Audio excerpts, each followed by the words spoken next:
اللہ رب العزت نے فرمایا کہ انما یرید اللہ لیذھب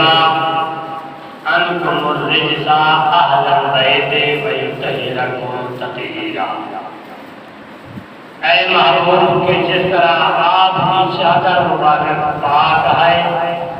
اور بے داغ ہے، اس کے اندر کوئی داغ نہیں ہے، اسی طرح تیرے اہل بیت کے اندر بھی کوئی داغ نہیں، وہ بھی اسی طرح بے عیب اور پاک و صاف۔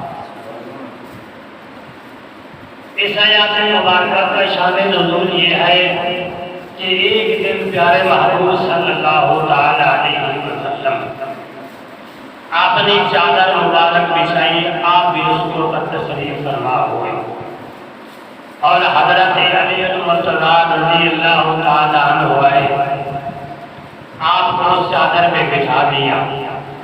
حسنین کریمین دونوں بھائی آئے تو آپ نے ابھی ان کو بھی اس چادر پہ بچھا دیا۔ حضرت بی بی فاطمہ الزہرا رضی اللہ تعالی عنہا تشریف لائی تو آپ کو بھی اس چادر پہ بٹھا دیا۔ جب چادر پہ بیٹھ گئے تو اللہ رب العزت نے فرمایا کہ انما یرید اللہ لیذھب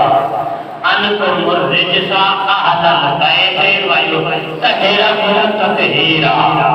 کہ اے محبوب کے جن کو آپ کی چادر پر آپ نے جن کو اپنی چادر پہ بٹھایا ہے، جس طرح یہ چادر پاک ہے اسی طرح یہ پنج تن بھی پاک ہے۔ جو آدمی ان کے بارے میں گمان کرے گا یا پھر دل کے اندر کوئی خیال ایسا کرے گا تو اللہ رب العزت نے فرمایا کہ وہ جنت کے حقدار نہیں۔ پیارے محبوب صلی اللہ تعالی علیہ وسلم نے فرمایا کہ میری لخت جگر حضرت فاطمہ الزہرا جنت کی عورتوں کی سردار ہے، اور فرمایا کہ میرے حسنین کریمین دونوں پھول یہ جنت کے نوجوانوں کے سردار ہیں، اور ان کے پاس جائیں گے جن کو ٹکٹ ملے گی تو وہ جنت میں جائیں گے، اگر ان کو ٹکٹ نہ ملی تو وہ جنت میں نہیں جائیں گے۔ اور حضرت علامہ جلال الدین سیوطی رحمۃ اللہ تعالی علیہ وسلم نے فرمایا کہ جب قیامت والے دن سارے لوگ حساب و کتاب دے کر حوض کوثر پہ جائیں گے، وہاں سے حوض کوثر پی کر جنت کے اندر یعنی حکم مل جائے گا کہ تم جنت میں جاؤ۔